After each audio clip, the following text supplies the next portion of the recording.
Hello guys, welcome to my RL Farming YouTube channel. সকলোকে মোৰ অন্য এক ভিডিঅ'ত আপোনালোকক স্বাগতম জনাইছোঁ।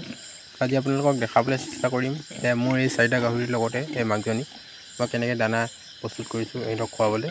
তাকে কিছু আপোনালোকক মই মোৰ এই ভিডিঅ'টোত আপোনালোকক দেখাবলৈ চেষ্টা কৰিম। তাকে আপোনালোকে মোৰ এই ভিডিঅ'টোত চাই যাওক।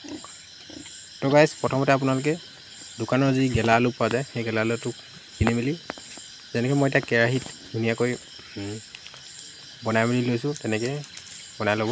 তাৰ লগতে কচু কাটিব আৰু মই যি কচু কাটি মেলি যি দানা বনাইছিলোঁ তাকে কিছু আপোনালোকক দেখাবলৈ চেষ্টা কৰিছোঁ। বাকী চাই লওক গাইজ। পূৰা ধুনীয়াকৈ বনাই মেলি থৈ দিছোঁ, গাহৰিক সদায় ডেইলি ইউজ কৰোঁ। বাকী এইফালে কচু কাটি মেলি থৈ দিছোঁ।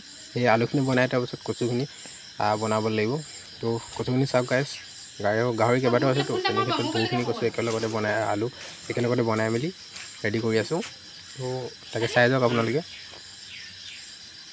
তো গাইজ আপোনালোকে এনেকৈ ইউজ কৰক। তো এনেকৈ ইউজ কৰিলে 6 মান্থত ধুনীয়াকৈ আপোনালোকে বিক্ৰী কৰিব পৰা যায়।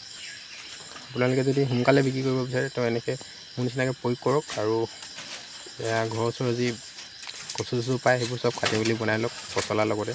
বাকী এইফালে দেউতাই ধুনীয়াকৈ ধুই পৰাই আছে। তো আলু এতিয়া বৰ্তমান সিজিবলৈ হৈছেগৈ আৰু সেইফালে দামতো ধুনীয়াকৈ আধা বনাই মেলি থৈ দি আছে আৰু আধা বনাই আছোঁ।